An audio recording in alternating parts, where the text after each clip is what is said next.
Welcome to another edition of Sports Overtime. I am your host, Nader Murphic. And man, we are back in the mix. It is going down tonight in a major way. First off, I got to introduce my co-hosts, man. First off, man, let's introduce the homie Teddy G. Teddy, what is going on?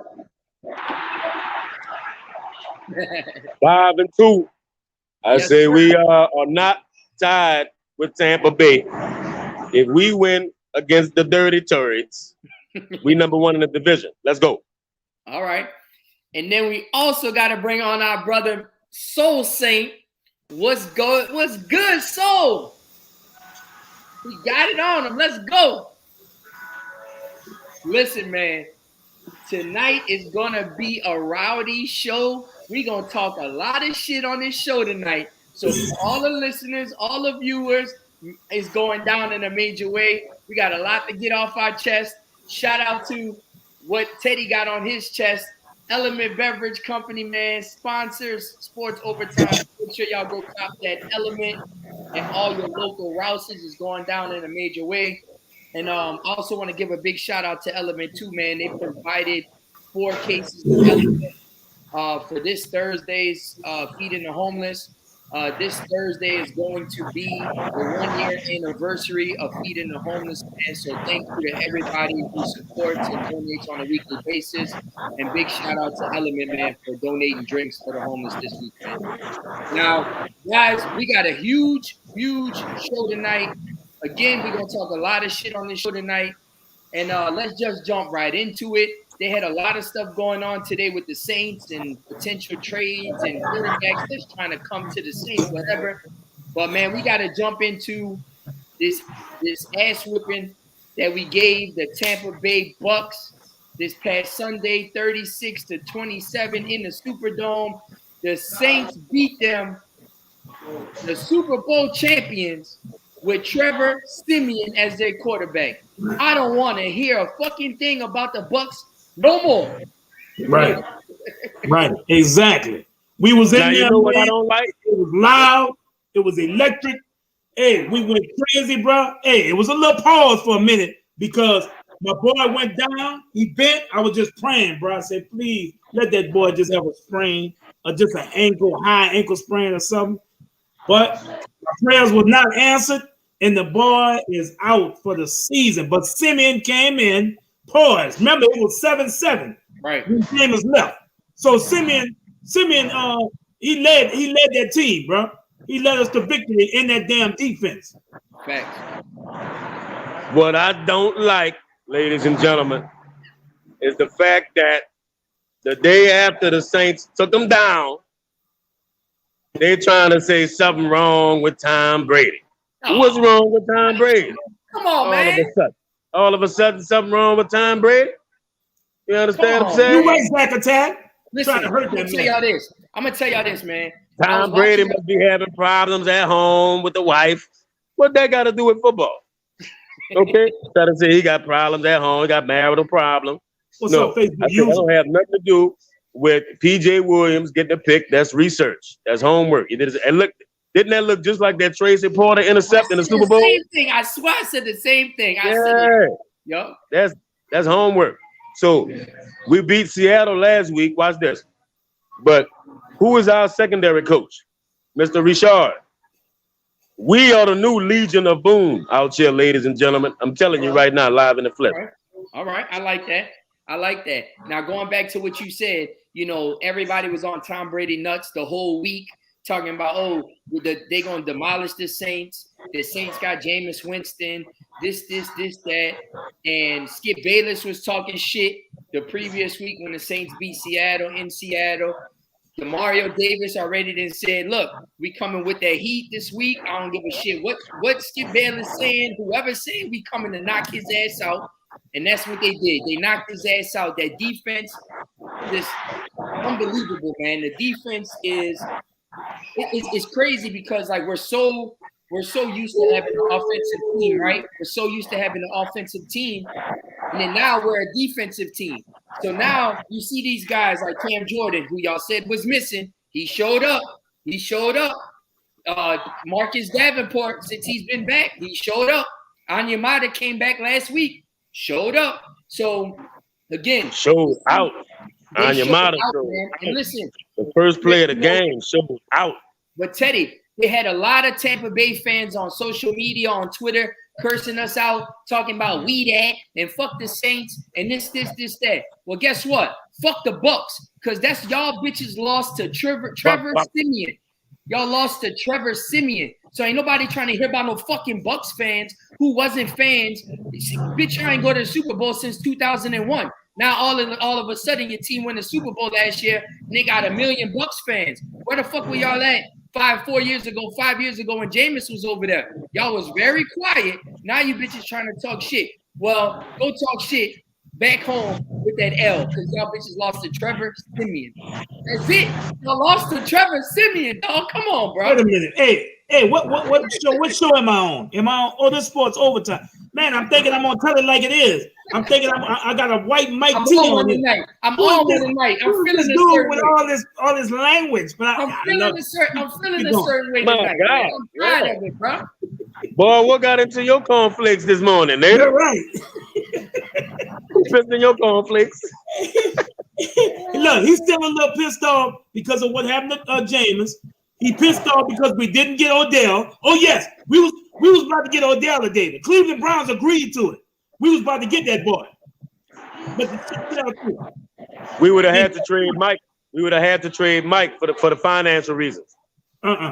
Nah. Yeah, but they don't want trade Mike. They want Mike and Odell. Want trade Mike, right? They want Mike and Odell. Just imagine for a minute, y'all. Odell Beckham, Michael Thomas, Deontay Harris, Callaway, Mark Ingram, Kamara, and Taysom Hill roaming around. All them weapons. That just sounds dangerous, don't it? It's to the point where it's like if it would have went through, it would have been good. But you got to understand something too. We got to move on. Yeah, we got to move on. You know, it isn't the first time that, the Saints have been interested in somebody and the deal hasn't been struck. I could be first witness on that. Obviously, they wanted to sign Jadeveon Clowney a couple years ago. That didn't go through. I mean, Sean Payton flew all the way to Houston. Maybe a good reason. Yeah, and they just couldn't come down to it came down to the money. So if they would have added him, that would be but all right. Hey, who's there with all that noise? I know that's you nice guys in the building. Whoa, what's up? What's that? Oh, what's up, brother? What up? Yeah. So let's talk about this. Let's talk about this Jameis Winston situation, man. Obviously, he got injured early in the game. He tore his ACL and he has damage to his MCL. He is unfortunately going to be out the remainder of the season. But again, we have Trevor Siemian, we have Taysom Hill, and the question of the night is: do you think the Saints can make it and continue to win with Taysom Hill or Trevor Siemian? Me myself. I say we got to try and see. We got to try and see. We got the Dirty Birds coming up. That we letting Trevor get a little more. Good thing is I'm not saying that the Atlanta Falcons is that bad because they won the last 3 games straight. They started out 0-3, so they're playing ball now. Mm-hmm. So let's see if Trevor Siemian can get a chemistry with these guys with this offense and play a little better. He didn't play bad the other day. He played pretty good. To say he was thrown in, you know what I'm saying? Right. To say he was thrown in, he played pretty damn good. Yeah, and I feel like when Trevor came into the game, I feel like Sean Payton opened up the playbook. Y'all got a lot of technical difficulties going over there, Teddy. That's a lot. Listen, the quarterback question. We asking the owner of Nice Guys because I know how I feel about it. Welcome to Sports Overtime, Mr. Glenn. How you doing? We at your nice establishment representing all COVID guidelines. We are outside right now. We is good. You know. How y'all doing, brothers? All right. What's that? All right. What's that? This Soul Saint right here. This is Nader, Mr. Perfect Murphy right here. Yeah, you're right. I ain't perfect. I said, I know how I feel about it. Who do you think is going to start next week for the Saints quarterback position? I think we're gonna go with the new young buck that played Sunday. I think. All right, that's one vote for Trevor. I like to see Taysom though. I think Taysom gonna still do his little tight end. Yeah, we're gonna see Taysom. We're gonna see Taysom. Sean loves Taysom, so we always gonna see Taysom. He's gonna get, he's gonna get a chance to get a touchdown. He's gonna get a chance to catch a pass. He's gonna get a chance to run the ball. But we're gonna see Taysom. I think Breeze gonna come back. Breeze gonna come out the boot. I think Breeze gonna come back and do his thing. Breeze gonna come back out the boot. Oh man, You feel me? Well, that was a joke, you guys. Breeze done got his new hair, he got his new toupee. He ain't trying to come out the boot for nobody. That boy got that shit. He done took Rodney Harrison out the boot. Rodney Harrison on the street. Hey, Teddy. Yeah, he on the turf. Wouldn't that be a story though? Drew Brees comes out of retirement, leads the Saints to the Super Bowl, wins the Super Bowl. Sound like a Tom Brady story, because that's how his shit always go. He go to a new team, lead them all the way to the damn Super Bowl. I mean, I wouldn't be surprised.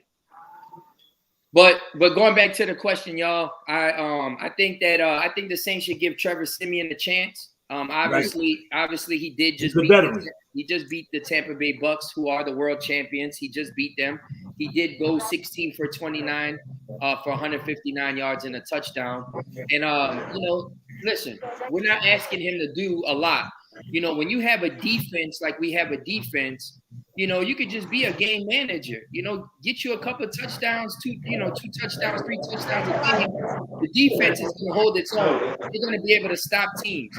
So, people say, man, we can't win a Super Bowl with Trevor Siemian or Taysom Hill. But the thing is, the Baltimore Ravens won a Super Bowl with Trent Dilfer.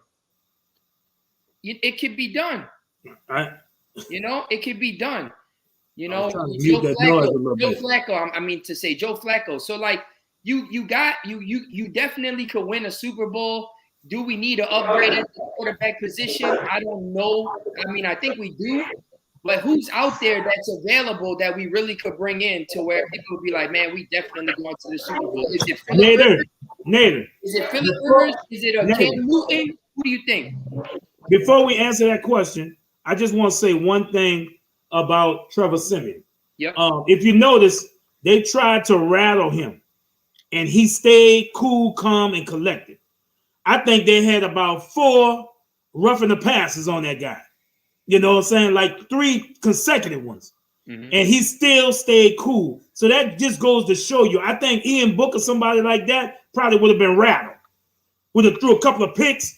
So I like Siemian. To say they were blitzing him every damn down, man, the dude kept his composure and completed passes. You know what I'm saying? So go ahead back to your question. I just wanted to say that. That's all. Yeah, the thing about it is you gotta give credit to the offensive line.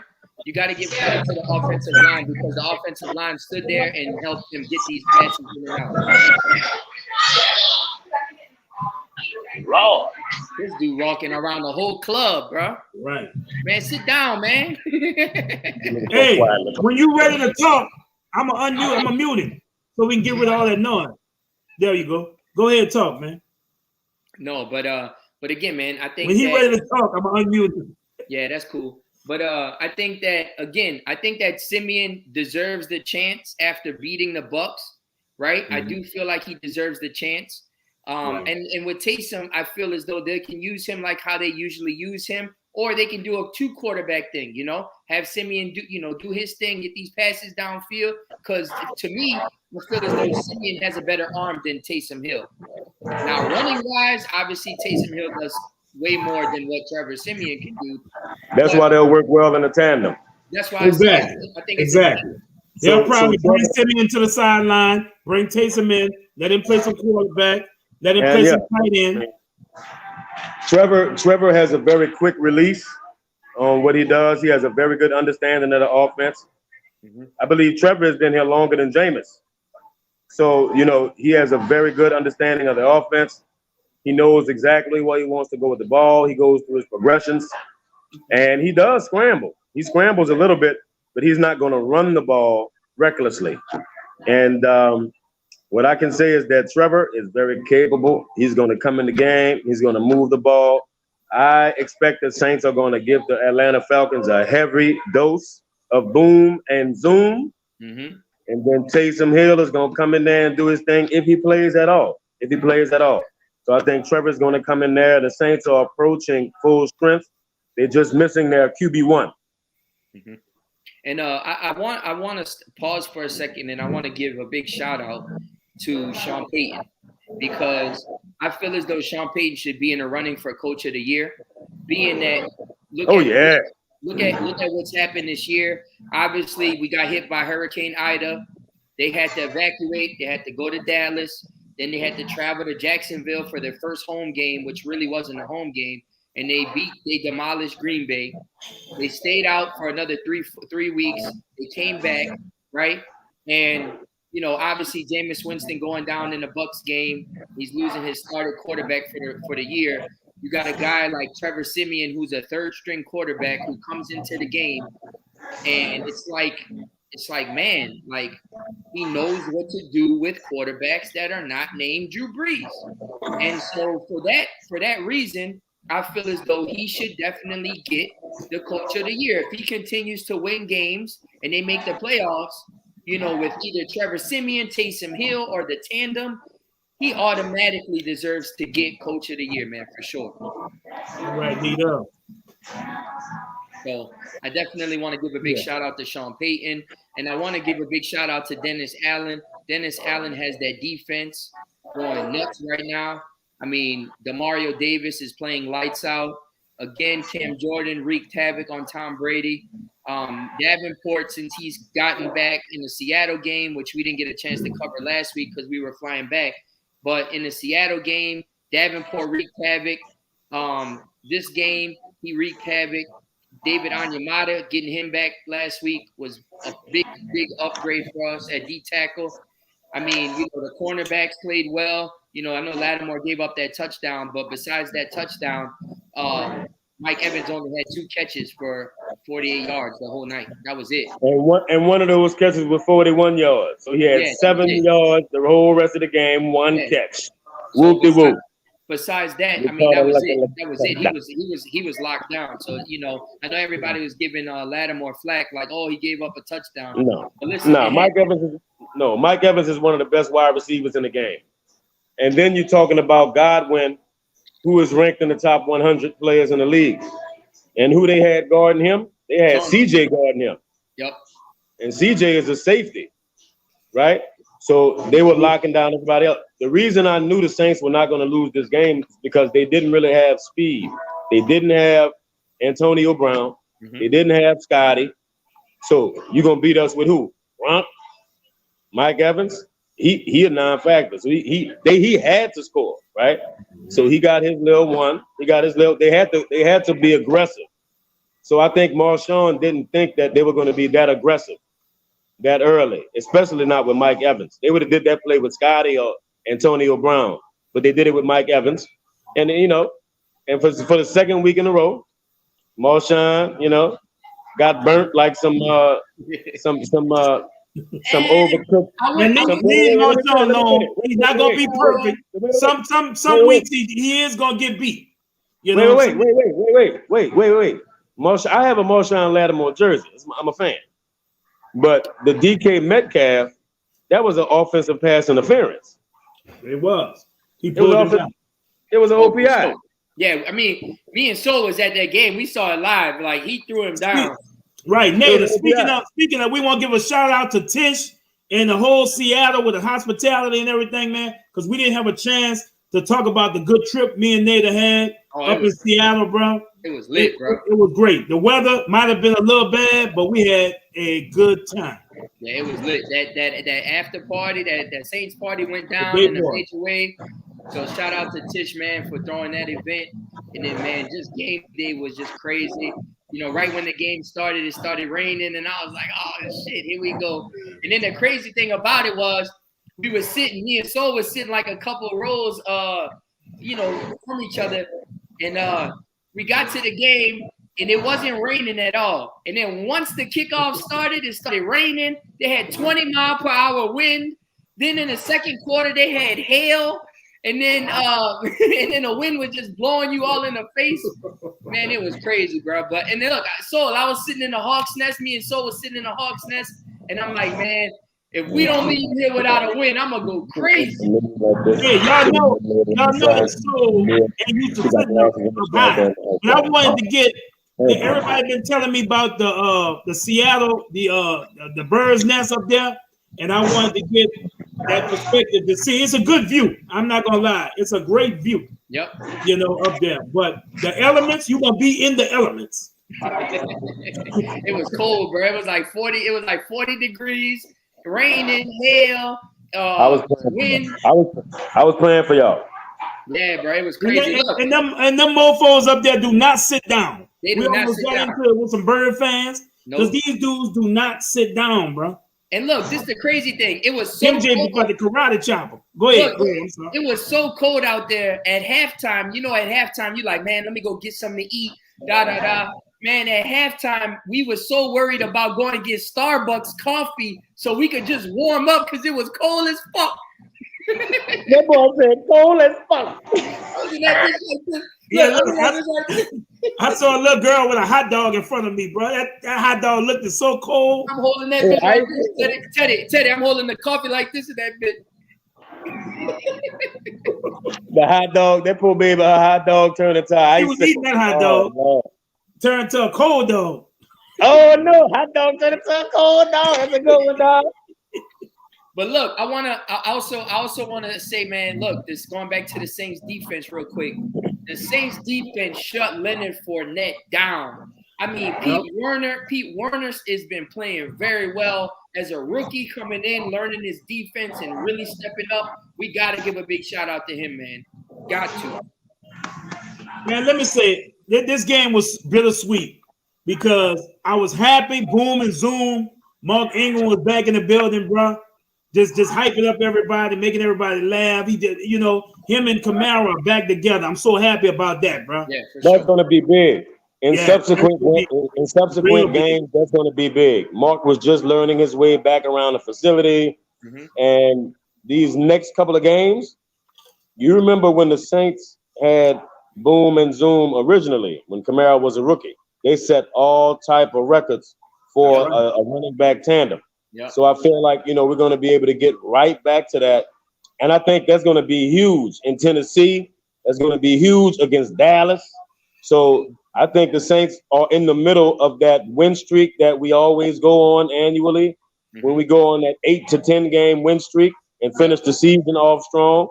Even if we drop one here or there, I'm thinking that the Saints are going to position themselves to win the NFC South. And look, I'm beginning to think Derrick Henry just don't want players. Because once again, we're going to play the Titans with no Derrick Henry. Yeah. That's a win. No Derrick Henry. That's a win. He's out for at the beginning of the season, you guys, we picked, I picked us to beat Tennessee. Now we really going to beat them. Worry about Derrick. Oh, man. But man, I don't know, that Tennessee game, we're going to talk about that in a second, the upcoming schedule. But listen, man, again, I just want to give a big shout out to all the defense. Quan Alexander was back. He had a sack.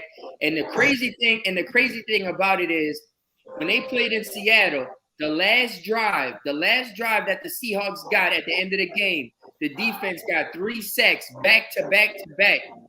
And then the last drive against Tampa Bay, the defense got sacks on the last 3 plays, back to back to back.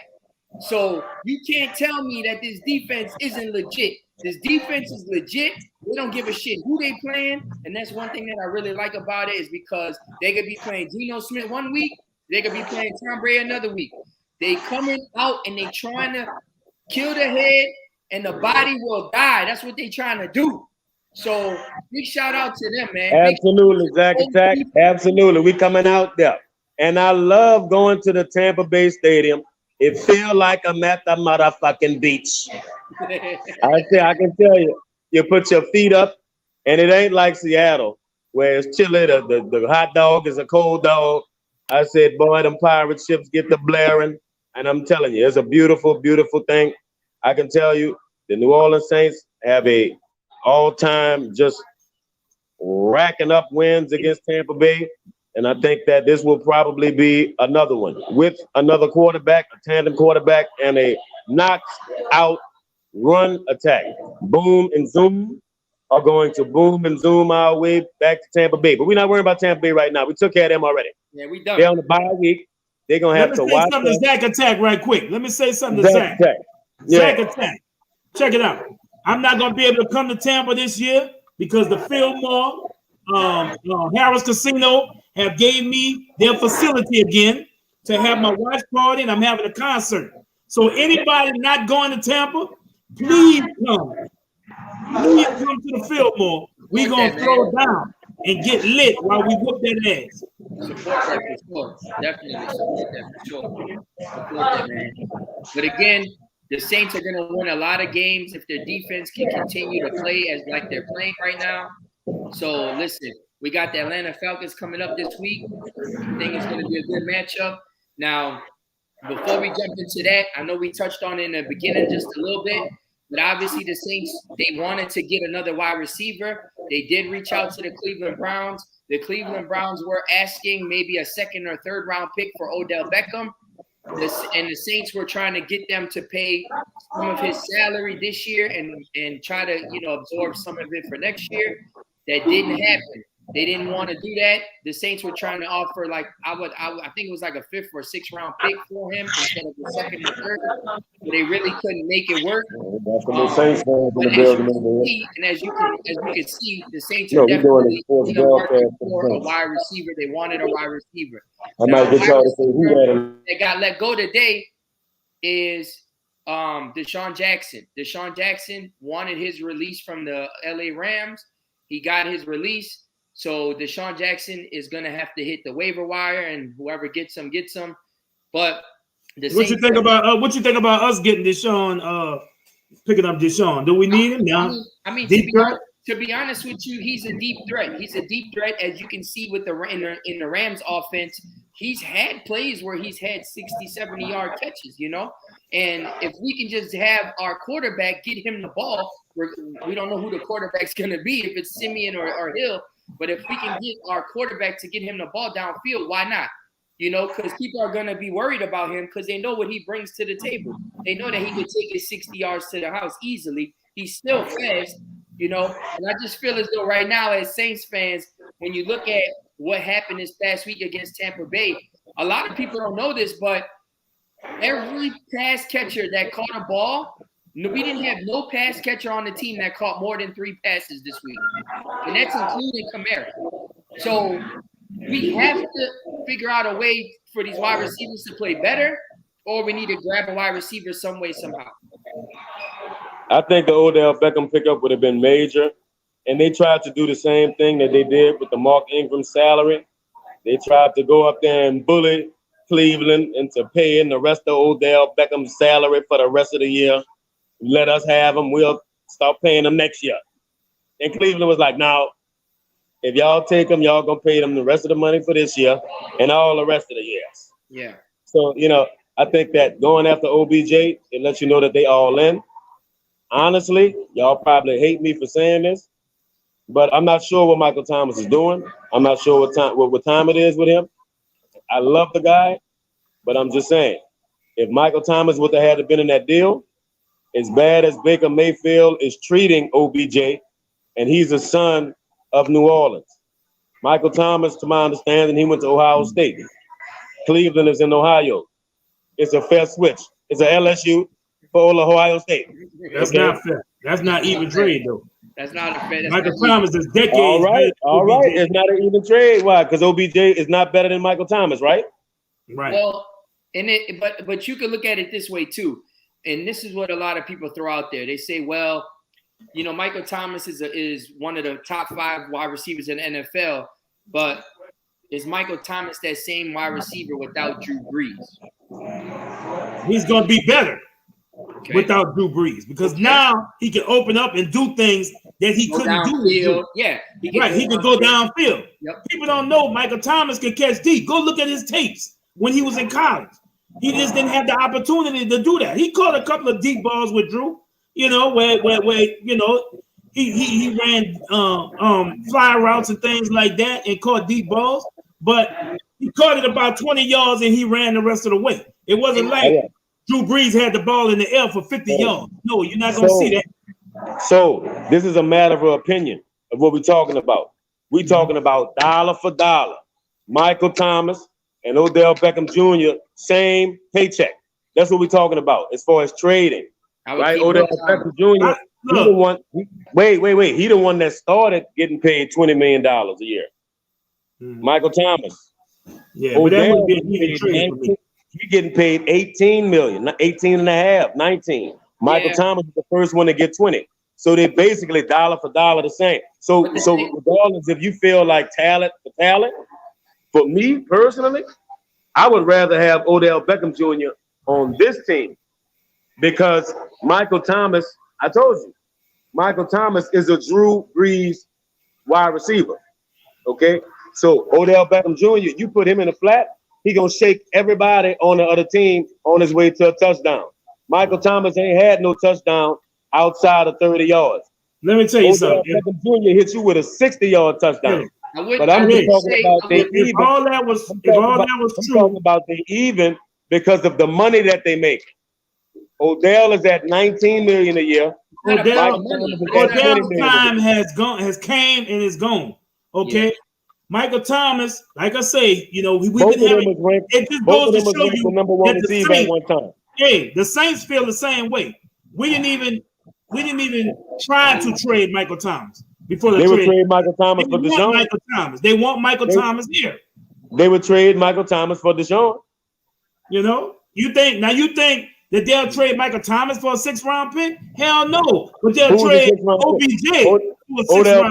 Odell Beckham Jr. was a 1st-round pick. It don't matter. Yeah, way back, bro. Thomas was a 3rd-round pick. We talk about now. They wouldn't trade Michael Thomas for a 6th-round pick right now. Let me just say this. Odell Beckham, they would. Hold on. Let me just say this. So this is what I think what happened, right? And just to go back to your point real quick, Teddy, before I make my point, you know, you said that Drew Brees, Michael Thomas is a Drew Brees wide receiver. Michael Thomas balled out when they had Teddy Bridgewater as well. You know, so we can't really just say, oh, he's only good with Drew Brees. He was good with Teddy. He was good with Taysom Hill. With Taysom Hill too. Yeah. Now going back to the whole Odell Beckham trade thing situation, right? I feel as though this is what happened. The Saints, basically their plans got ruined with Winston getting hurt, right? Because with Winston getting hurt, they don't know if they're gonna make it to the Super Bowl now with Trevor Siemian or Taysom Hill. With Jameis, they had a little more confidence in Jameis to where they knew that Jameis could get them down the field. They felt more comfortable with Jameis as a quarterback, right? So when Jameis gets hurt and the trade deadline is the next day or the next couple of days, they might have looked at it where they were like, okay, we want Odell Beckham. We don't want to take on the salary because if we take on his salary this year, that's going to put us in a tight spot to where we're not going to be able – we don't know what's going to happen with the team. We don't know what's going to happen at the quarterback position. So my point is I was talking about Nader. My bad, Jared. They would have made the Odell Beckham trade work. I feel if they knew that they had Jameis Winston moving forward, but because they don't have Jameis Winston and they have question marks at the quarterback position, I feel as though they pulled back from the table and said, "Nah, we just gonna wait because if he's available now, then he will be available this offseason." Let me clarify what I'm saying. I said I know the Saints salary cap is going to be right at about 180 million of free money that they're going to have available, right?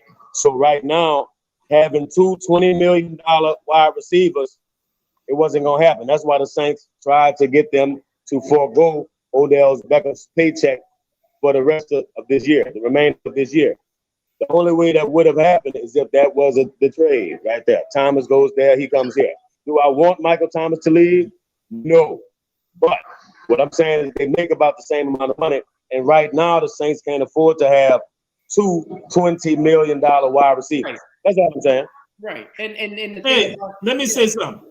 It would have been nice to get OBJ here, but we got to move on. I don't think we need him. It would have been a luxury to have him, but I don't think we need him. Once Michael Thomas comes back, I think we'll be all right with the receivers, the wide receivers that we already have.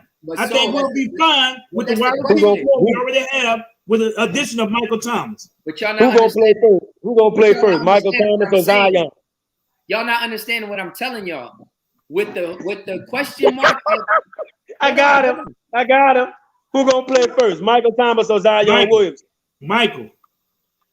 But listen, come on, bro. No, I ain't trying to talk about no Zion Williamson. But anyway, listen, everything, and this goes back to my point I just made. Everything has changed as far as the outlook on the season, right? They don't know where they're going to be at towards the end of the year or these next couple of games. These next 2-3 games can go in a positive way and we win them. They could go in a negative way and we lose them. So if we end up losing these games coming up and not make, the next 2-3 games, Michael Thomas might not even play this year. Because he might just say, man, put him on the shelf till next year. We'll make sure he's 100% healthy, and we'll run it back with him next year. And we'll worry about that next year. No, bro. We 5-2 right now. We're about to try to win this division. Listen to me, bro. This the same NFL where the Baltimore Ravens won a championship with what's his face? Joe Flacco. Nah, another one. Another example. Tampa Bay won a championship with who? Brad Johnson. You telling me with Trevor and Taysom, with the defense we got, we can't win a Super Bowl? That's what you're trying to say right now? I don't know the answer to that question. We just beat the defending world champion with a dude named Trevor. I understand that. But again, when teams start game planning for the quarterback and they start watching film and they start seeing his tendencies, he might not play the way he played against Tampa. You got to understand, Tampa Bay. That's why you got to play the game. But if you don't look at it, the glass half full, the glass half empty. They didn't But we're not playing nobody. Another thing, Nader, we have to remember, this guy wasn't game plan. He didn't practice with the starters. He was just thrown in. So he might play better this week against Atlanta. Right. Because he's playing with the starters, he's going to get a chemistry a little bit in practice with the first stringers. So if he comes out and plays good against Atlanta, we know why. He was just thrown in, bro. Right. And he did well. So he might play better. He might not play well. He might play I want him to do good. I want Trevor Siemian to be the starter. To be honest, I told y'all in the beginning. Right. If we were to give somebody a chance, give Trevor Siemian a chance. Right. He deserved it. He beat the world champions. He beat Tom Brady. And it wasn't just all Trevor Siemian because obviously the defense played very well. But give him a chance to get in sync with his wide receivers and get on the same page with his wide receivers so that way he can show what he has. If he has it, then good. We got a third-string quarterback on the roster that's our starter who's balling. If he isn't, then hey, you got Taysom Hill. Put Taysom Hill in, see what he could do. So you have options is what I'm saying. And that's the reason why Sean Payton has been on record these last couple of days saying that he is good with his quarterback room and what he has in that room because these guys know the system, they know the offense. He just needs more time to gel with the wide receiver. Okay, so let me just talk about Trevor Siemian for a second. Go ahead. He has brought a team to the playoffs before. That was the Denver Broncos. Mm-hmm. He is a playoff quarterback. He is not a rookie. Sean Payton believes in the guy, no matter the tape. He gets the ball out quick, faster than Taysom. That's all I have to say about that. Yeah. And this guy is a veteran. He can read defenses and everything else. So we have to let this veteran start, and let Taysom do his thing as the Swiss Army knife. Hopefully we'll get Michael Thomas back and he'll have a little more weapons to work with. Right. I mean, that's the ultimate goal is to get Mike Thomas back because when you get Mike Thomas back, that takes pressure off guys like Callaway. That takes pressure off guys like Traquan Smith. So, again, and then with Mike Thomas, you have a corner and safety. They're a double team in Mike Thomas, right? So now other guys are going to be able to get open. Then you still got guys like Nick Van Nett, who's a tight end they brought from Denver. He's going to be coming back pretty soon. Mike Thomas is going to be coming back soon. You know, you got Mark Ingram back in the mix, which is What's very up, Aaron? help, like you guys said, it's going to help because they're going to have to ground it out. The offensive line, we have one of the best offensive lines in the NFL. They're going to run the ball. So you got to control the clock, got to run the ball, and make sure that defense isn't on that field. Because as you saw when Trevor came in, the first couple of drives, the defense was right back on the field, and they started getting tired. So you gotta be able to control that clock. That clock management is very, very important. But I do like Trevor Siemian. I do think that he deserves a chance. And let's roll with him, man. And again, we rolled last year. Last year, Taysom Hill got his opportunity against Atlanta. Why not give Trevor Siemian his chance against Atlanta and see what he could do? That's what we need to do. That's what we need to do, bro. You know? That's what we need to do. Now we talk about quarterback. We talked about the quarterbacks, and we talked about this. But the Saints did reach out. The Saints did reach out to the Buffalo Bills today to check on Mitch Trubisky. They wanted to see if Mitch Trubisky was available. So I don't know. That might tell you a little something. I would rather Mariota. I don't know. Hey, let me just say this. Well, they loud up in there. Let me just say, I bit my damn tongue. Let me just say this. You know, as much as I hate this guy, you know, I say, well, why not bring him in? You know, say, look, we'll pay you these peanuts. Well, they only got to pay him $1 million. They only got to pay him $1 million. So Cam Newton. Yeah. You know, Cam Newton. Why not bring him in case Simeon fails and that don't work? You know, we got another option. And you know, he's a Super Bowl quarterback that's out there, MVP. You know what I'm saying? You know, I'm sure the dude's been staying in shape and everything. So I mean, I just say, hey, it don't hurt. We can always let him go if things don't work out like New England did. Mm-hmm.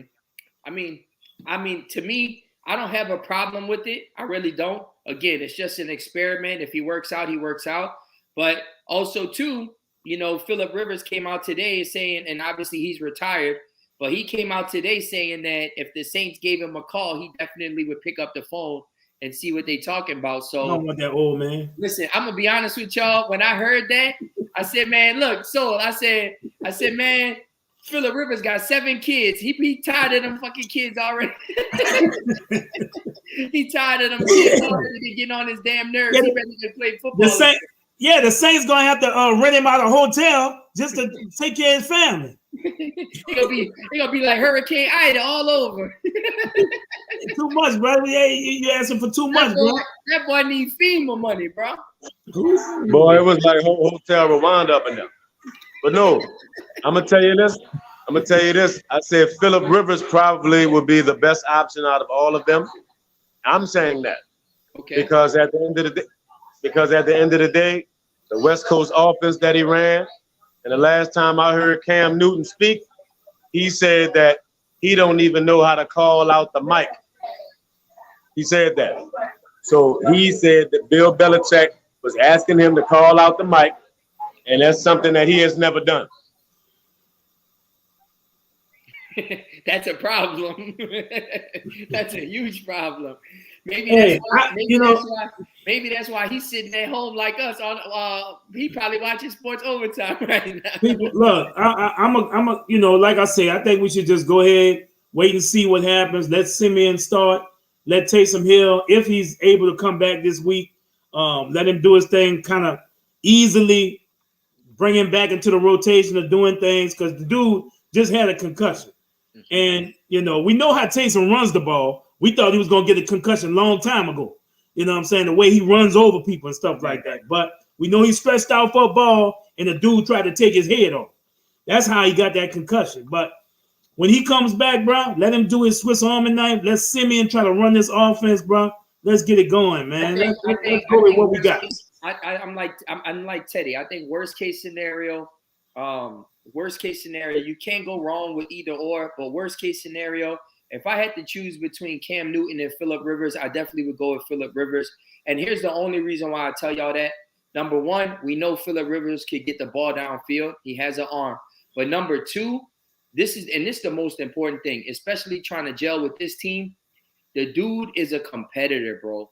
Like, he is the type of quarterback that'll be in the, getting ready to get the play call in his ear, and he'd be like, all right, guys, let's hurry up. Let's fuck them up on this next play. You know what I'm saying? Like, he's that type of quarterback.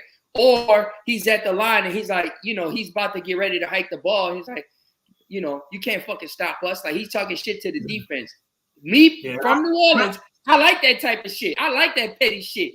So I understand. Hey, Nader, I understand what you're saying, but I think it's just too late in the season to try to bring somebody in like Cam or Rivers to learn the Saints offense. Learn what you call it. When you 5-2, you got to do whatever it takes. That's why you go with what we got, bro. You go with what we got. You just said it yourself, Nader. You're contradicting yourself. You said Simeon beat the world champs. Let's go with Simeon. I know. I'm not saying not to go with Simeon. I'm saying if Simeon doesn't work, why are you talking about Rivers and shit? Damn, Rivers. In the river. If Simeon doesn't work out, I'm saying I would rather Phillip Rivers over Cam Newton. If Simeon don't work out, let Taysom play quarterback. If that don't work out, then we go look elsewhere. Listen. If Simeon and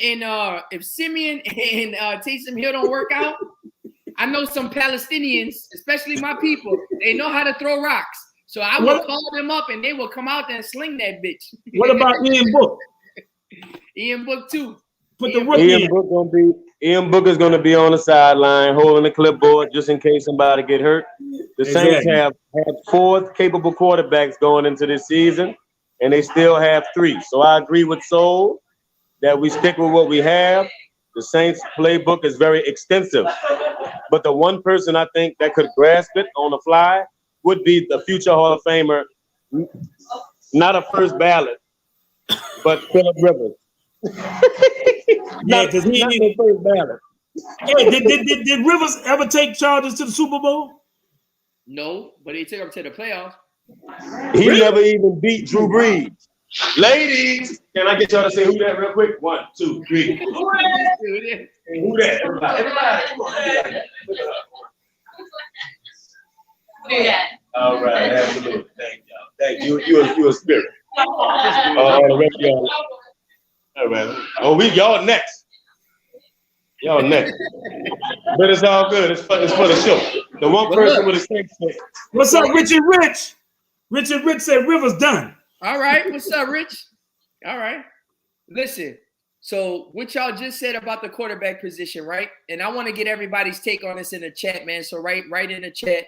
I want to get these next 5 games, what you think the Saints going to go, because obviously we got the Falcons this week, right?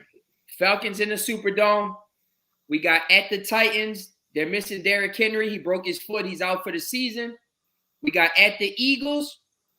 We got home against the Bills Thanksgiving night. And then the following Thursday, we got the Cowboys, who are 6-1 right now. So in these next 5 games, what do you think the Saints' record is going to be? And then for everybody that's watching, please put it in the chat what y'all think the next 5 games. First of all, we're going to beat the Dirty Birds.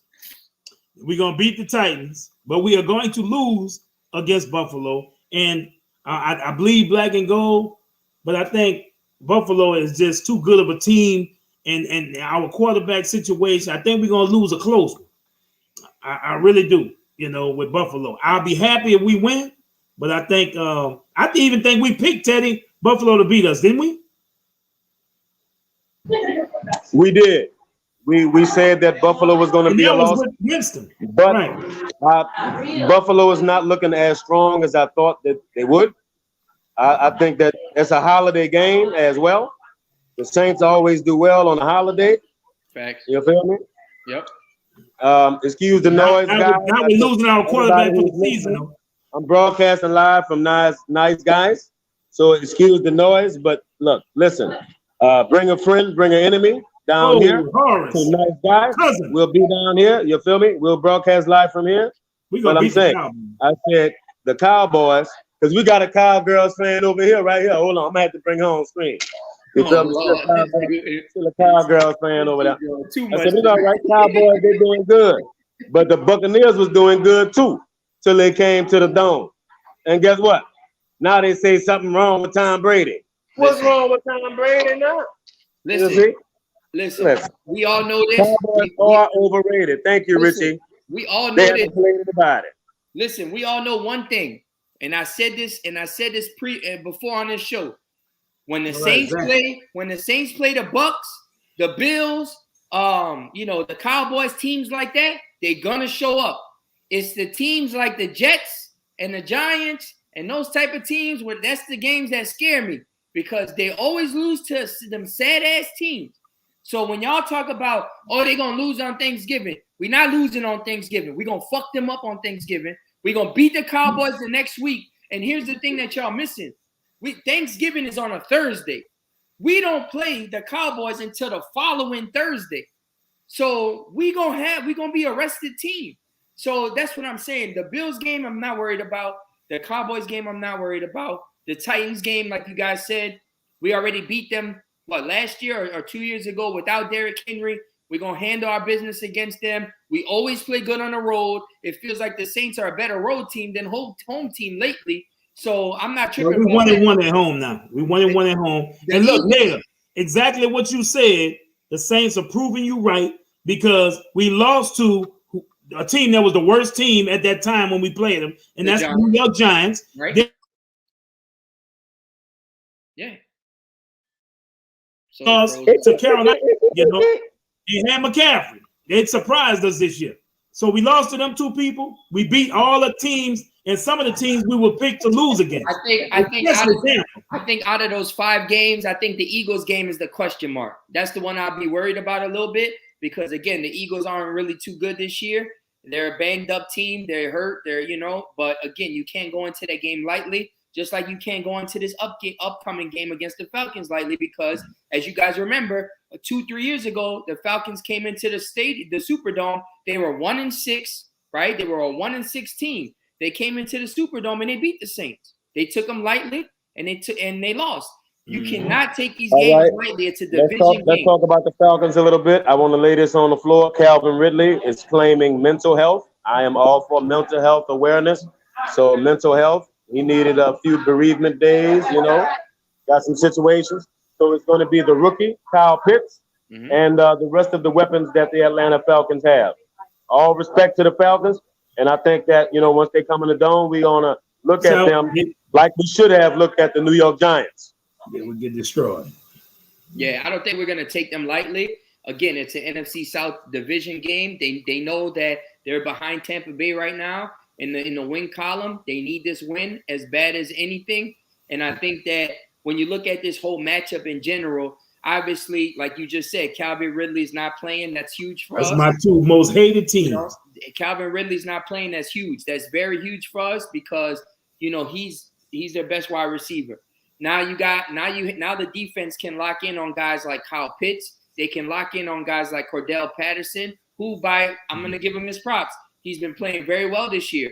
He was in Chicago. They didn't know how to use him well in Chicago. Atlanta brought him in. Now he's playing, the running back role. He's playing the wide receiver role. So if you can lock down Cordell Patterson and you can shut down Kyle Pitts, because that's what Carolina did last week. Carolina said, all right, look, y'all got Pitts and y'all got Patterson. We're not gonna let y'all beat us with Pitts. We're gonna double team Pitts everywhere he goes. Patterson didn't get started until maybe towards the end of the first quarter. He started really like gelling, and then he had a touchdown catch. But other than that, that's all they had on offense. Nobody else did anything. Their running game is not there. I mean, Mike Davis, he ain't really doing nothing for them. They're putting Cordell Patterson at running back more than they have Mike Davis. So you shut Patterson down, you shut Pitts down, you double team Pitts, and I'm gonna tell you this. We have the Falcons number. Well, I'm gonna say this. Let me say this one thing. We didn't talk about this on when we talked about the Tampa game, but Chauncey Gardner-Johnson has to play better this week. He has to play better this week. I know last week he was going against Chris Godwin, but you're going up against Pitts. He's gonna have to stick Pitts a lot this game, and they're gonna watch that game footage of what Godwin did to Chauncey Gardner-Johnson, and they're gonna want to go at him. So he has to be ready for that matchup this week because Kyle Pitts is a tight end / wide receiver. He can get open. He can catch the ball. He has strong hands. But again, with that being said, again, Chauncey has to do better this week because a lot of people didn't want to call him out. But man, if he didn't have that interception in that game, you know, he would have really had a bad game on the stat sheet for sure. Yeah, I believe that the coverage just dictated those times when he was going against Godwin. I don't think in this game he's going to be covering Kyle Pitts one-on-one. I don't think that's the case at all. I think that he's going to be a part of the pressure package that's going to be pressuring Matt Ryan all game. I think they're going to pressure Matt Ryan. They're going to give him the blues, man. Exactly. And watch Quan Alexander on Pitts. Mm-hmm. And one thing that I'm really looking forward to is, as we all know, Cam Jordan always steps up to the occasion against the Falcons. He's usually getting about 2-3 sacks every time he plays them. So I feel as though Cam's going to ball out. I feel as Davenport's going to ball out. And I just feel as like that whole D-line is just going to be amped up for this game. I think Matt Ryan isn't going to have a chance to get the ball off, and pressure is going to be in his face. The Panthers were putting a lot of pressure on him last week. They lost at home to the Panthers. And, you know, they're a 3-4 team. Obviously, they're not out of the mix just yet, and they need a win bad. And, you know, when with teams that need a win bad, they're desperate. They're going to come in and try to pull anything out. And so I think that, you know, you just got to be ready for them. You can't take them lightly. It's a division game. Just be ready. And I think we'll get the dub. I don't see us not winning the game. I just want to see. It's not about the defense. The defense we know is going to step up because they have to step up, right? I just want to see what's going to happen with the quarterback play. Who's going to start? Who's going to start? How are they going to play? Is it going to be a tandem? You know, so there's a lot of question marks going into this game. But I don't know. Like Marcus just said, it's a trap game. I wouldn't say it's a trap game because, you know, they know what's at stake. But again, they know their schedule. They know they got the Falcons on the schedule. They're going to be amped up for the game. It's never a trap game. Trap games are teams that we don't play that much and that are not good. The Jets is a trap game. This is a division rivalry. Yep. This not a trap game. They could beat us just as well as we could beat them.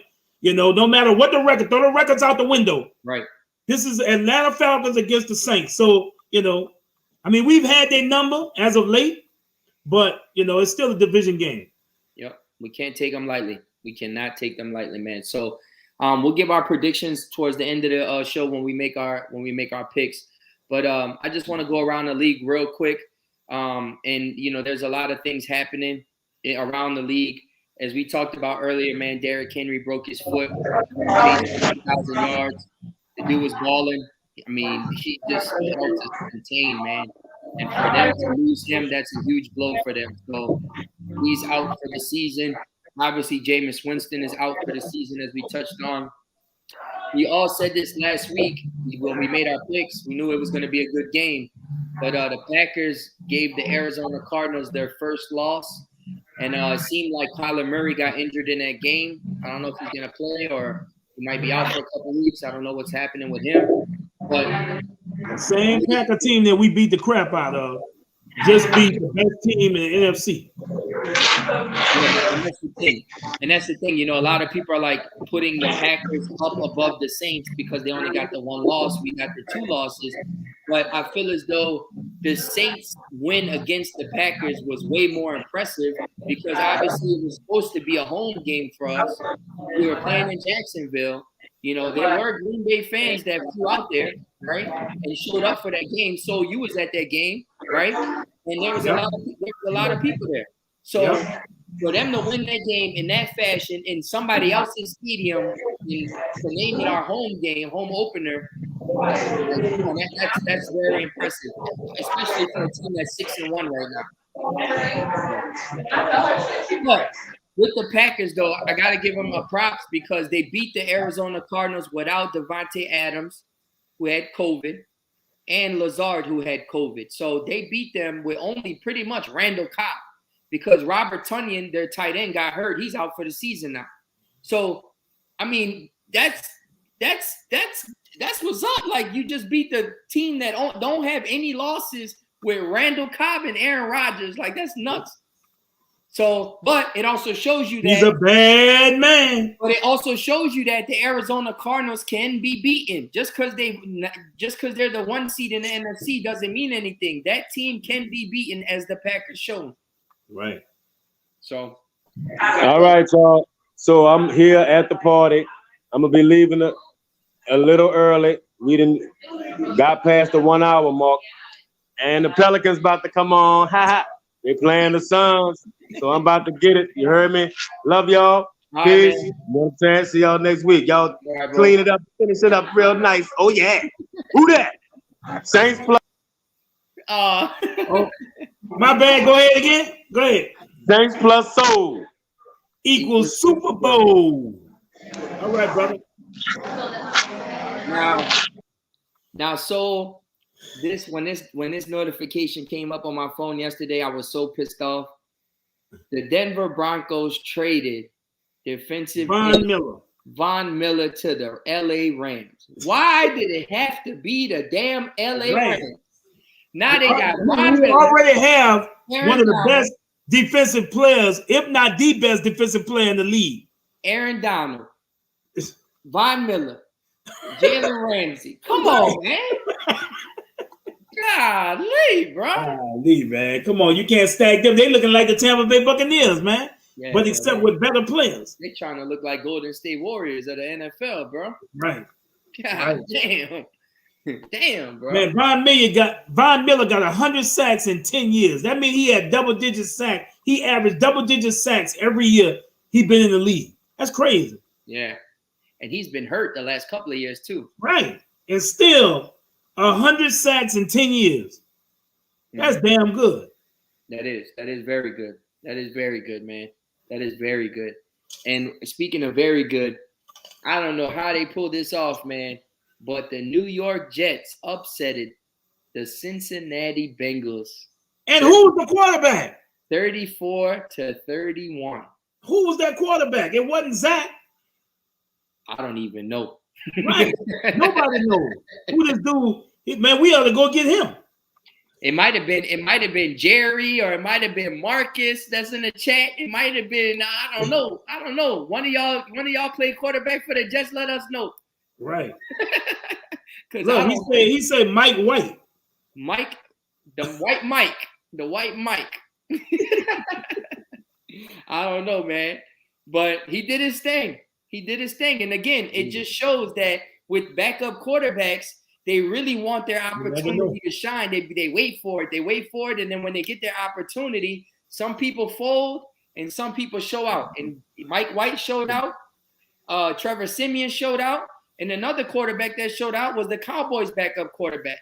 He beat the Minnesota Vikings. Right. So in just this past weekend, you had 3 backup or third-string quarterbacks win games. So that just shows you how important it is to have a quarterback that can get the job done if something ever goes wrong. He was drafted by the Cowgirls. Okay. All right. And then Facebook user, hey. Shout out to you, man. What's up? Now, I want to talk about this. The Patriots ended up beating the Chargers, which was very unexpected because we all picked the Chargers last week. That's Belichick. Yeah, so Belichick did his thing. And one team, again, they beat the Saints this year, the Giants. Man, they gave Kansas City a run for their money last night. So watching that game, I wasn't really too upset with the Saints loss because, man, they was going after Patrick Mahomes yesterday. It was. Let me ask you a question, Nader. Do you think that people around the league, they asked this question earlier on NFL Live, people have finally found the script to beat Patrick Mahomes now? Yeah. Yeah, they do. They have the blueprint for it for sure. Right. I mean, it's showing this year, man. It's showing that, if you can lock down Kelsey, and you can lock down Tyreek Hill. The little Mickey Mouse. I mean, little mini speedster. Yeah, the cheetah. If you can lock down the cheetah and you can lock down Kelsey, man, Mahomes is gonna fold. And with Mahomes, when they won the Super Bowl, so they had a really good offensive line. after they won a Super Bowl, a lot of their offensive linemen went different places. Right. So they lost out on a lot of offensive linemen. Right. So they went out and tried to bring players from other teams to come in and, you know, basically fill in the gaps.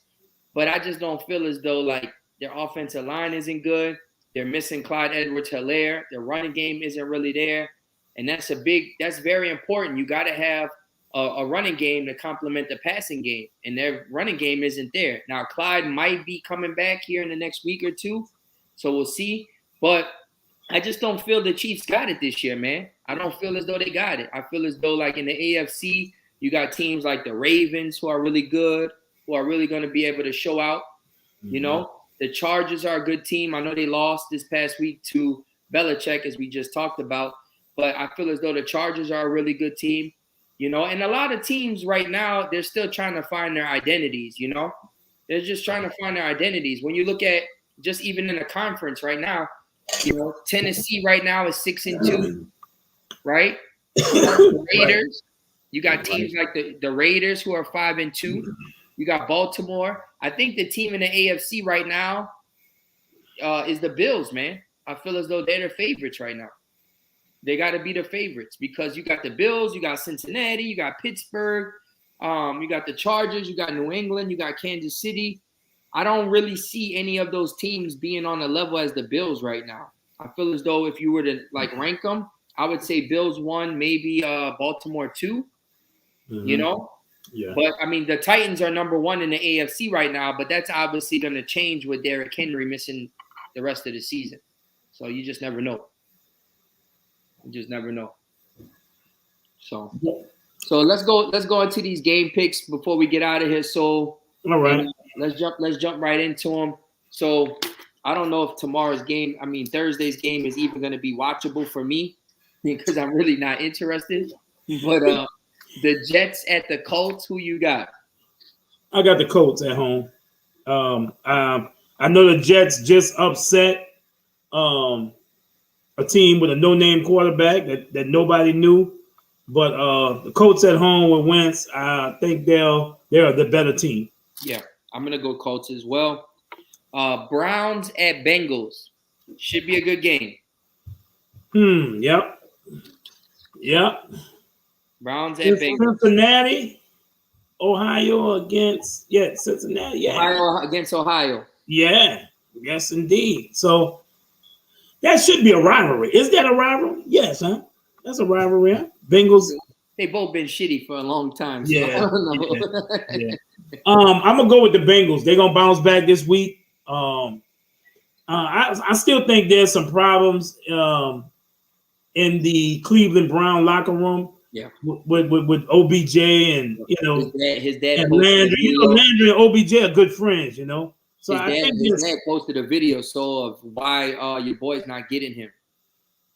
Right. They showed a video of him being wide open and he ain't throwing the ball. Yep. It's crazy, man. It really is. So free OBJ, but I think the Bengals are gonna win too. I think they'll bounce back this week in a big way. Yes, Broncos at Cowboys. I'm gonna just go ahead and say it. I'm gonna go Cowboys. I'm gonna go Cowboy. I think Dak will be back. And they have been really good. I gotta go Cowboys. Now, one topic that we didn't talk about, that I want to kind of bring up with this next game, but Deshaun Watson, man. Deshaun Watson, obviously his case is still pending. And right. the Dolphins reached out to Houston. The deal was basically a done deal. But then the Dolphins backed out at the last minute because they didn't want to take that risk of not knowing what's going to happen with his case. They might get the dude, and then he gets a 16-game suspension, or gets found guilty and has to do some jail time. You never know. Right. And so a lot of Saints fans were posting today like, oh, let's trade for Watson. Let's try to get him. Listen, number one. If the Saints traded for Watson, there's two problems. One, we don't know what's going to happen with his case. Two, if the Saints were able to pull that trade off, Goodell would probably suspend him the next day. because he came to the Saints. Yeah, just because he came to the Saints. He might even suspend him for 5 years instead of a season or something, or just he might suspend his ass for 5 years. Be like, you can't play. You went to the Saints. Might you don't suspend, like suspended for a season. Just like Sean Payton. But listen, for me, I know a lot of people are talking about Deshaun Watson in the offseason, and it's going to be a lot of talk about Watson going to different teams. I know a lot of people don't want Watson on the Saints, and listen, I don't blame you. You know, he has these sexual assault cases against him, and it's not good, man. You don't want a quarterback like that on this team. I mean, obviously he's a good football player, but if he is really doing what he is accused of off the field, then he really needs to not play football ever again in his life. So again, we can't judge somebody based on what people are saying. We have to figure out the facts and really see what's going to happen with him. Then then you can move forward with that. But again, when you got 22 allocations against you, charges against you, it's not looking too good, my boy. It's just not. And so in the off season, I put a poll up on Twitter today, and maybe the people in the chat could kind of answer this. But in the off season, I know we didn't get a chance to talk about this during the Saints segment, but in the off season, who would you rather go after? And I'm only going to give you 3 options, and I'm not even going to put Deshaun Watson in the mix. At quarterback, would you go out and get it and trade for a guy like Russell Wilson? Would you go out and sign Aaron Rodgers, or would you go out and sign Jameis back? I think, because I'm gonna tell you, Jameis ain't gonna have too many options because he's coming off that serious injury. Mm-hmm. So I would maybe sign him, see if I can sign him for a little or no money to compete. But if Aaron Rodgers is available, we want to win now. Right. And I know Aaron Rodgers is a bad guy, a bad man, and whatever the Saints have as far as weapons, he'll utilize them to the fullest. Right. And I think that Aaron Rodgers is the best option. The best option. If he don't win. So let me ask you this question, since you brought that up, right? Mm-hmm. And this is just something I've been thinking about in my head, right? Right. So let's say they go out and get Aaron Rodgers. Here's how I mess you up even more. So they get Aaron Rodgers. Davante Adams is a free agent. He's on the last year of his deal. Would you trade Michael Thomas to another team and sign Davante Adams? I would because him and Aaron Rodgers have a lot of chemistry together. Mm-hmm. They've been playing together forever. So, I mean, that would be nice for him to have his receiver there. Right. We're just saying hypotheticals. I'm not saying it's going to happen, but just hypothetically, if the Saints were to go out. If Mickey Loomis can pull that off, I'd do it. Yes. Yeah. I would take Davante. Because the money you giving Mike Thomas, you're just going to be giving it to Adams. Right. So, now you might have to pay him a little more because obviously he wants to be the highest paid receiver in the NFL. Right. But I don't know. It's going to be a crazy offseason. What's up, Steve from Australia? Steve, what's up, man? So going back to the pick, Texans at Dolphins, who you got? I got the Dolphins. I got the Dolphins at home. I'll go Dolphins too, man. They got a lot of like trash games this week. I don't know why. Patriots at Panthers. Whoo. I'm gonna go Patriots, man. All right. Well, my boy, the running back for Carolina be back? No. Okay. Well, I'm going Belichick. Belichick, man. They got a lot of momentum now. They just won a big game. Think Belichick is gonna come on, man. Hey, bro, this is my how they say it, a surprise pick, surprise saying of the season, however they put it. But I'm saying New England gonna make the playoffs. You think so? All right. I think so. I think Belichick gonna somehow make it to the playoffs, bro. I mean, he has a point to prove, you know. But yeah, I'm going with the Patriots. He has a point to prove, so you know. I'm going with the Pats. Okay, I'm gonna go Pats too. Bills at Jags. I think we're both going with the Bills, right? Yes, sir. There's not a lot of talking on that. Poor Trevor Lawrence, huh? Yeah, I feel bad for him, but hey, it is what it is. That's what happens when you're the first overall pick. You're the first overall pick for a reason. Your team is trash. So yeah, that's that. Vikings at Ravens. Vikings at the Ravens. Lamar had a week off. And the Vikings. They traded Willie Snead, huh? No, Willie Snead got picked up by the Panthers practice squad. Okay. So they dropped him. They didn't trade him. They just cut him. Yeah, they let him go, and he got picked up by Carolina's practice squad. So who is it again? Bills? I'm going to go with the Bills, man. The Bills, yeah, that was the previous game. This game is Vikings at Ravens. I'm going to go with the Ravens. Me too. Chargers at Eagles. I'm going with the Chargers. They're going to bounce back. They just had a loss. They're going to bounce back this week. And they're going to play Charger football. Hey, I'm going Chargers. I'm going Chargers too, but I'm very excited about this next game because after the Saints game goes off, this game is coming on at 3:25 on Fox. Uh-oh. Packers at Chiefs. Does Aaron Rodgers get anybody back? Does he get Adams back? Yeah. Huh? Yep. Woo. I'm gonna go with the Pack. I mean, Mahomes and them have been getting by the skin of their teeth. Thanks. You know, and they just don't look like they know what they're doing yet. Listen, Packers are gonna beat their ass. And listen, I hope. Listen, I got Rodgers and Adams in fantasy. I hope. Yeah, I got Mahomes, man. Mahomes really let me down this year. Listen, I hope Rodgers throws 5 touchdowns this week. I hope 3 of them go to Adams because I need all the fantasy points I could get. But I think that Green Bay is going to definitely beat the Chiefs this week. Yeah, I'm going with Green Bay also. Okay. Cardinals at 49ers. Cardinals bounce back. Like I said, they were before they lost to the Packers, the best team in the NFC. But what made them really look bad is that Aaron Rodgers didn't have nobody, and he still beat them. With what he had. Okay. So I'm going with the Cardinals though. I'm gonna take the upset. I'm gonna go 49ers. Okay. It's a division game. Do they get Kittles back this week? I don't know, but I'm gonna go with 49ers. The 49ers won big last week. They're playing at home, and obviously it's a divisional matchup. So I'm just gonna pick the 49ers, and I'm gonna just take a chance on them this week. Okay. Okay.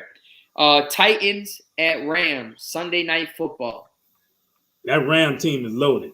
Yeah, and now they don't have Derrick Henry. They're gonna put the wool on Tannehill, boy.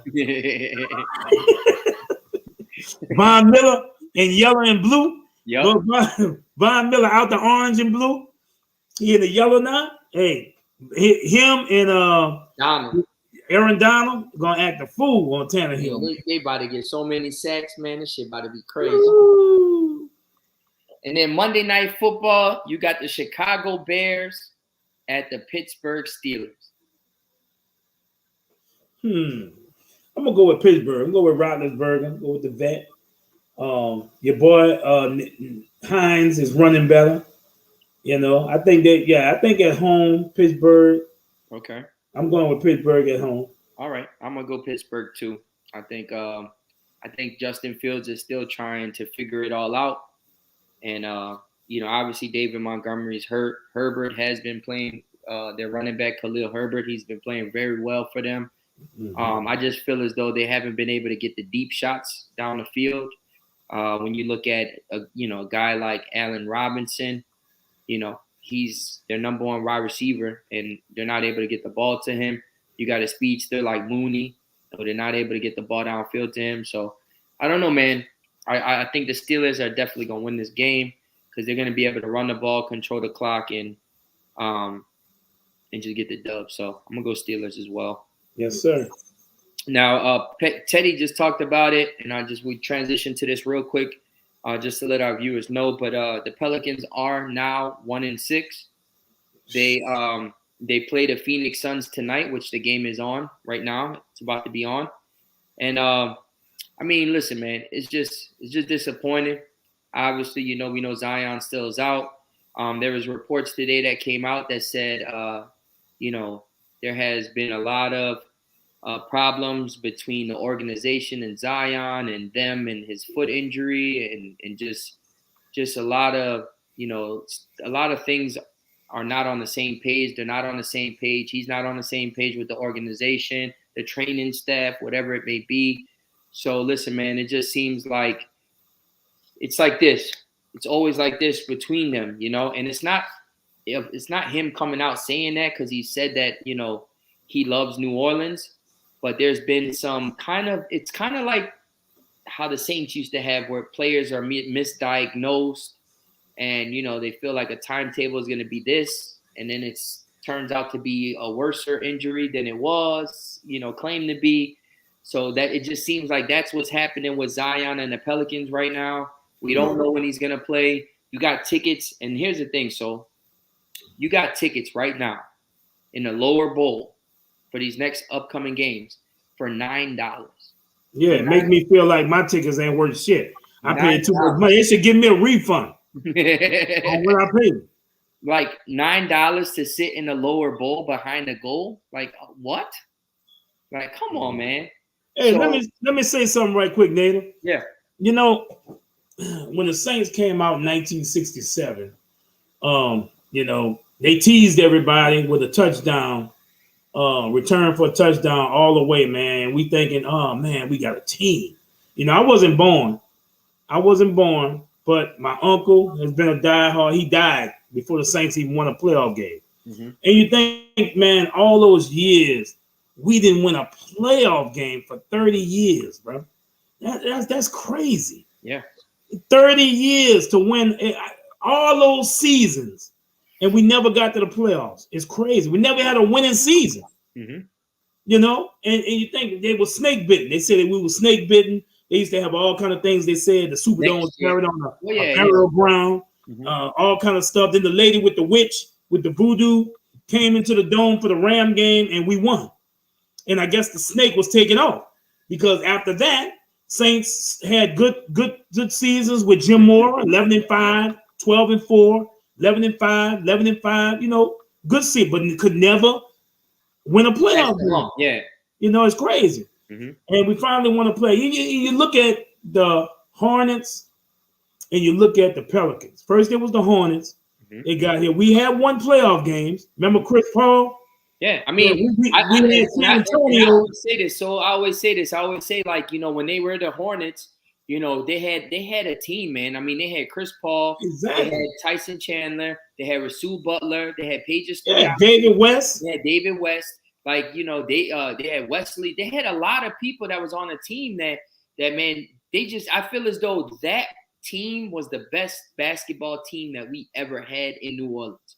That team right there with Chris Paul, Paige, Tyson Chandler, Rasul Butler, all of them boys. That was the best basketball team that we ever had. And I just feel as though we're in that phase with them where it's like they're in this losing stage, trying to build it up. The basketball team can't do like the football team. We ain't going to wait 30 years for them to win. They're going to be gone. They're going to be gone, bro. They're going to be in Seattle. They're going to be in Seattle real soon. Right, real soon. They ain't going to wait. This is a football town. People like basketball, but it's a football town. This is Saints. Oh, and Jared just said too. LSU, Saints. Jamal Mashburn was a beast. Yeah. Baron Davis. You know? I mean, woo! But you got to understand, too, they went from the Jazz, and then obviously the Jazz moved to Utah. They left. Then we got And then we got a team, and then obviously we named them the Hornets. We got them, and then now the Charlotte Hornets moved. They moved. But here's the thing: so you can't keep going from franchise player to franchise player to franchise player and expecting your organization to keep getting better. When you go from, you know, Chris Paul to Anthony Davis, and then Anthony Davis to Zion, you know, Chris Paul leaves, Anthony Davis leaves, you know, and we got lucky where they did get the lottery pick. They were able to get Zion with the first pick, right? Mm-hmm. You have to do something with that. You have to bring some electricity into that stadium, man. You have to get these fans amped up because, as we know, when the team starts winning, this city will get behind you 100%. They will get behind you. And I'm not saying that the city's on a bandwagon type thing, no. But the city will get behind you. They'll start coming to the games. Those tickets for $9 in the lower bowl right now, they're not going to be $9. They're going to be $200, $300, right? Well, look, Jerry says, I don't think the Pelicans are going to leave because Gail says she wants them here. But if they're not winning, they're going to have to give free tickets. It's just going to be free games to come to watch. It's going to be like the old Saints games where you got the Budweiser guys giving out free tickets to all the games, you know? Yeah, just to have some fans in there to cheer them on. Just so that way they could put people in the stadium. So right, to cheer them on. Yeah, so, you know, the thing is, they just got to get it going, man. They got to get it going. They got to get this team built the right way. You can't just keep, you know, adding these young players here and there and say, oh, well, we're going to win 40 games and we're going to make the playoffs. But you got to get it together right now because you're in a stage right now, so where you got guys like LeBron James who got a couple more years left in the league. You know, he's going to be out of the league. You know, you got players that are getting a little older that are going to be out of the league. And in the West is hard.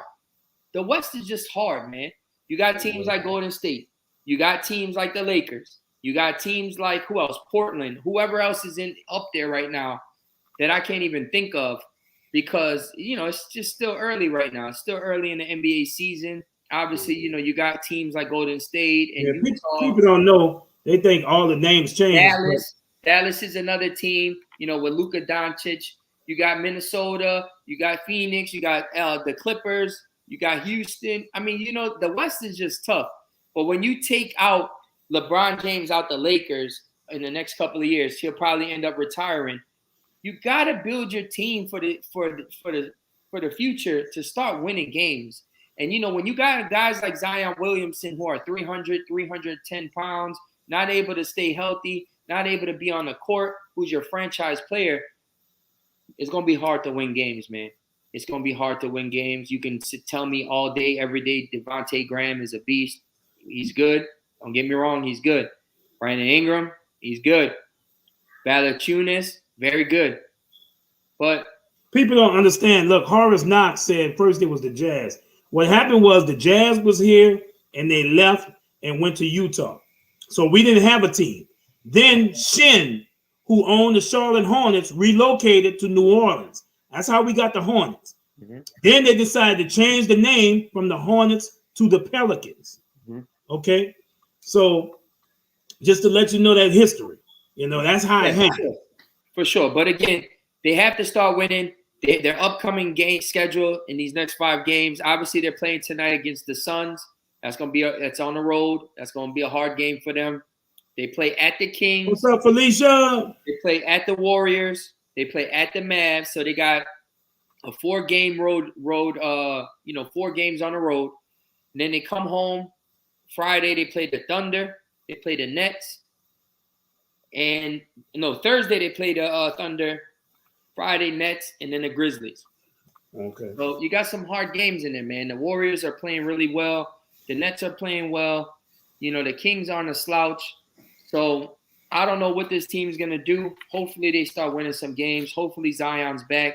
I know somebody posted he'll be back 2 to 3 weeks. We'll see what happens. I think Jerry posted that. I don't know, man. They showed some video of Zion, man. He looks huge. Yep. He looks huge, man. I mean, he got to stop going to Dry Goals. He got to stop going to Dini Seafood, bro. He got to get on a what they call it episode, a little bike, the Penalon. He got to start doing. Yeah, he got to. They got to be strict with him, bro. Yeah, they got to let him know, hey, look, dude. I mean, we'll start deducting money from you. He got to detox. He got to do something, man. So exactly. Yeah, but yeah, man. hopefully they win. Now I know Steve wrote it in here. Yeah, Steve. I actually was gonna shout him out too, man. Ross Jackson of Locked On Saints podcast, man. Hopefully he's doing better. I texted him yesterday. He said he's feeling better. He had a seizure.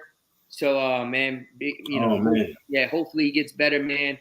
So big shout out to Ross Jackson, a really good human being, man. A really good dude, very nice. He's always looking out. So big shout out to him, and y'all make sure y'all follow him too on Twitter and follow his show Locked On Saints. Really good insight on the Saints every week. This dude drops videos like every other day or every day. So big shout out to him. But please keep your health in mind and get healthy, man, for sure. Yeah. I also want to give a big shout out to Element. Again, big shout out to them. Listen, anybody in this chat that wants to help out with feeding the homeless, man, we feed the homeless every Thursday. We've been doing it. This Thursday is going to mark our 1-year anniversary of feeding the homeless. So right now it takes about $300 to get everything to be able to feed the homeless on a weekly basis. Right now we are about $175 short for this week. So if anybody in the chat or anybody watching wants to help out, please message me on Facebook or please message me on Twitter or Instagram. If you want to donate, you could donate $1, you could donate $5, you could donate whatever is comfortable for you.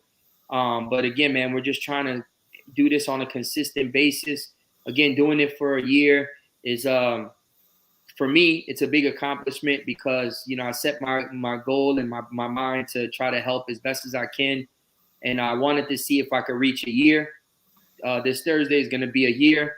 So after we finish, after we feed them Thursday, we're going to continue to do it. We're going to try to do it for 2 years, 3 years, 4 years, 5 years. So, man, we need your help. I can't do it by myself.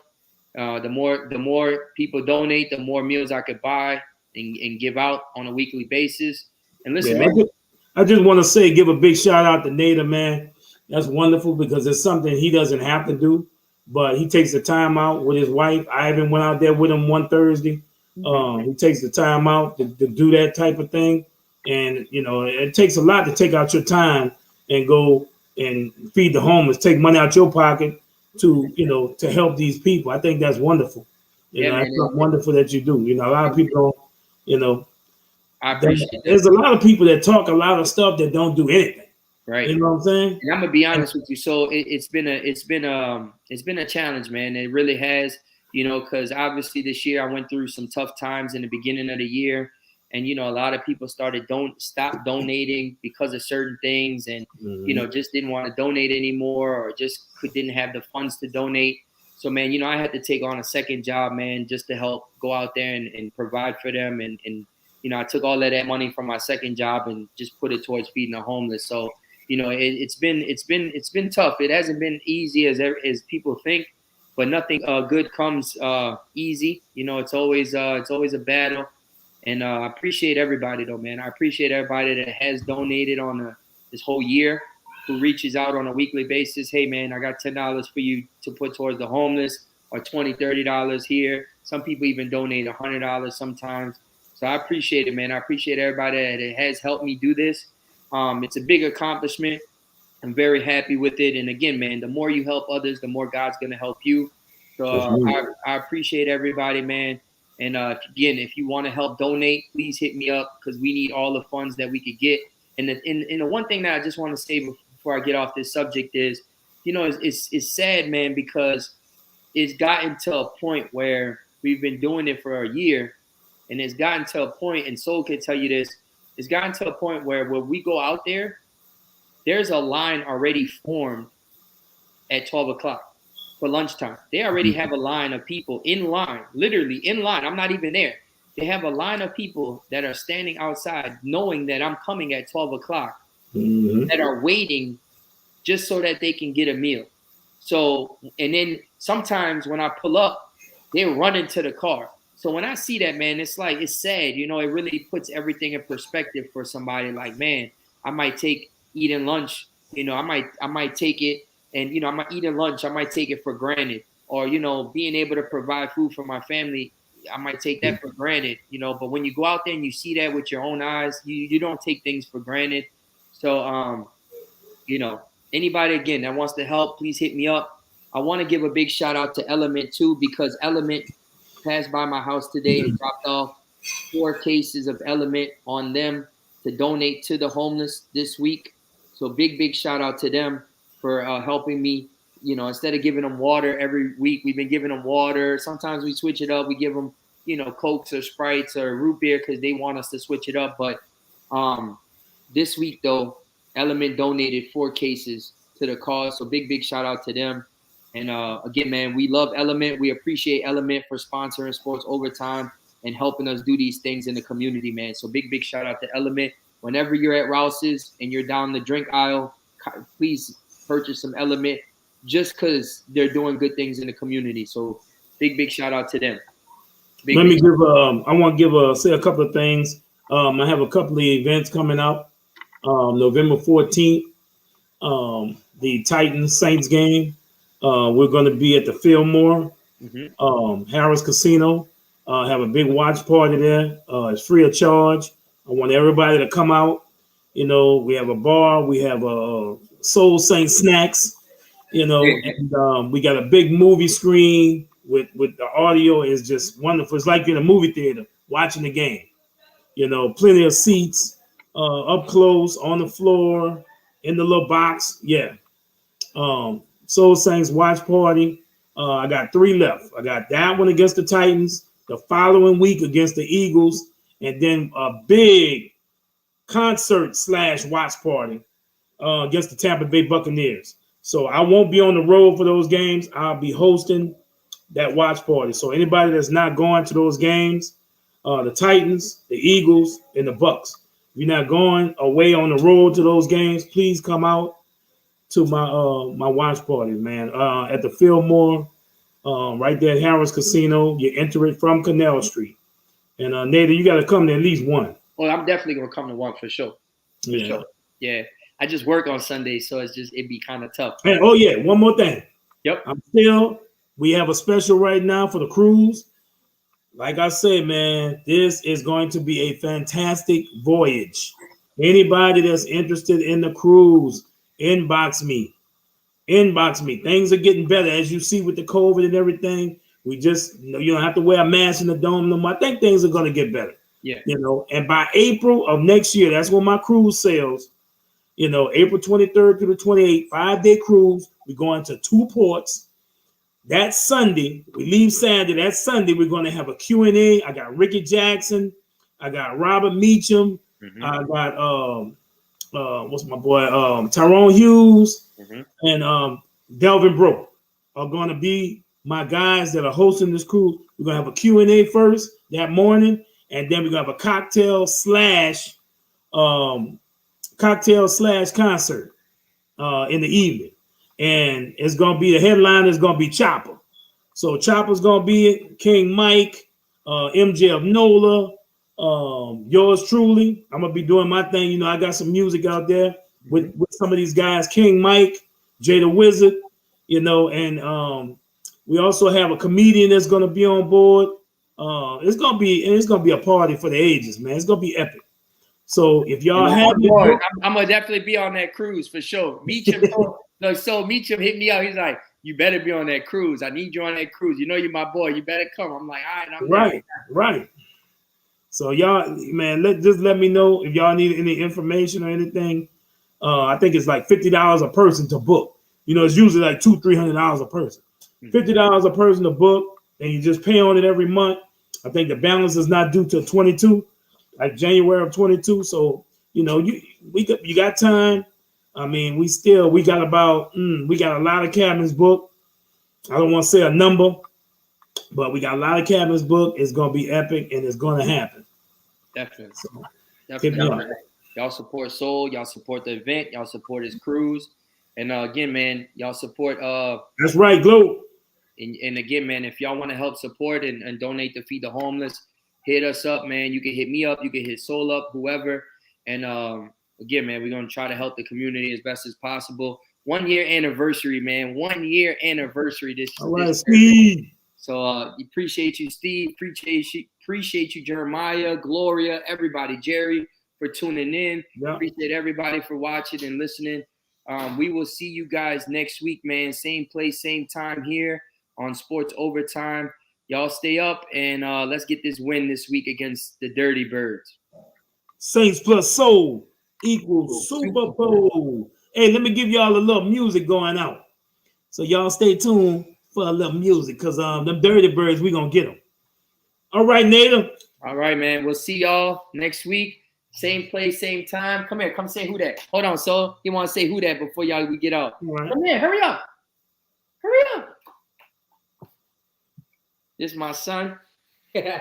What's up, man? You want to say who that? Tell him. Say who that. Who that? Who that? Yeah. Yeah, he ready, bro. He ready. He ready. Look, he amped up. He was wearing his Camara jersey Sunday. He amped up. So, yeah, man. We'll see y'all next week. Same place, same time. This is Sports Overtime with Nader Soul. And shout out to Teddy G, too, man. All right, let's listen to a little bit of my music. All right, all right, Nader. I'll talk to you later, man. All right, bro.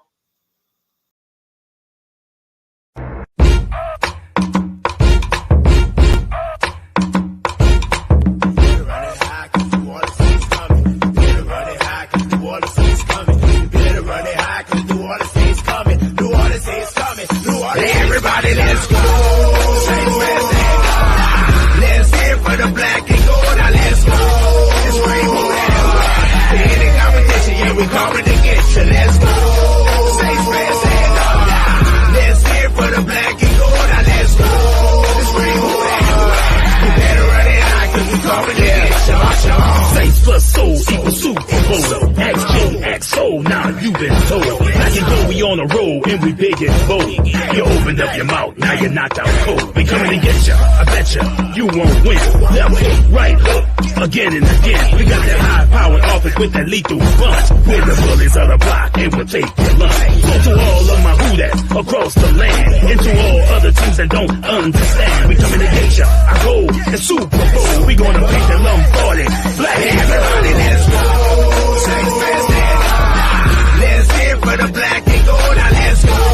It's rainbow that. Any competition, yeah, we coming to get you. Let's go. Saints fans stand up. Let's hear for the black and gold. Now let's go. It's rainbow that.